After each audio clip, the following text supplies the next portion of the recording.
भन्नाट रेसिपीमध्ये आपलं खूप खूप स्वागत. मी राजश्री कदम. आजची रेसिपी आहे हेल्दी व पौष्टिक सँडविच. चला तर मग भरपूर त्याच्यामध्ये भाज्या स्टफिंग केलेल्या आहेत पाहू शकता आणि एकदम असं मस्त टोस्टरमध्ये घालून ते भाजलेलं आहे व्यवस्थित. आणि भाज्या म्हणाल तर एकदम असा भरपूर असं त्याच्यामध्ये घातलेले पाहू शकता तुम्ही. आणि मस्त लागतो सकाळचा नाश्ता हा पोटभरीचा आहे. तर आपण त्याच्यासाठी कोबी, कांदा, शिमला मिर्च, गाजर, आता घालू त्याच्यामध्ये टोमॅटो, काकडी, बीट घालून घेऊ. अर्धा चमचा गरम मसाला, ठेचून घेतलेली मिरची, चवीनुसार मीठ, तिखट तुमच्या आवडीप्रमाणे त्याच्यामध्ये मिक्स करू शकता, जास्त कमी. नाहीतर पुदिनाची चटणी देखील याच्यामध्ये छान लागते. आणि मस्त आता व्यवस्थित हा मिक्स करून घेऊ. सगळा मीठ मसाला त्याला व्यवस्थित लागला पाहिजे. आणि खूप हेल्दी आहे आणि सर्वांना सँडविच म्हटलं की सर्वांना आवडतं. इथं मी 4 ब्रेडची स्लाईस घेतले.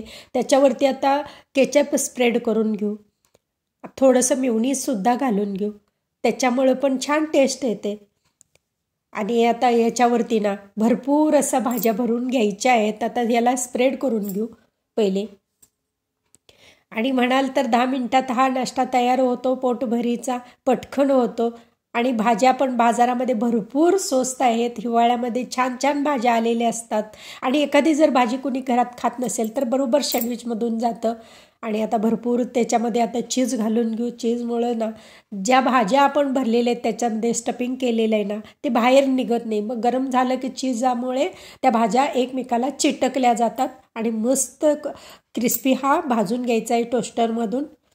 आता भरपूर असा चीज घालून घ्यायचा आहे. आणि चीज म्हटलं की लहानापासून मोठ्याला सर्वांनाच आवडणार आहे. त्याच्यावरती आता दुसरा स्लाईस ठेवून द्यायचा आहे. आणि असं टोस्टरमध्ये ठेवून देऊ. आणि मस्त अर्धा मिनिटवर त्याला भाजून घेऊ उलटा पलटा करून. आता हा तयार झालेला भाजलेला आहे. याच्यामध्ये ओपन करून दाखवते तुम्हाला. हा मस्त क्रिस्पी भाजलेला आहे पाहू शकता. हे पहा.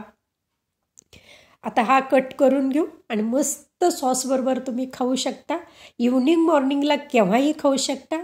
आणि माझी रेसिपी व पदार्थ आवडले चॅनलला सबस्क्राईब करा, बेल आयकॉन दाबा, लाईक करा, इतरांना शेअर करण्यास विसरू नका, तसेच कमेंट करण्यास विसरू नका. आपल्यासाठी अशीच नवनवीन पदार्थ आणि तोपर्यंत धन्यवाद.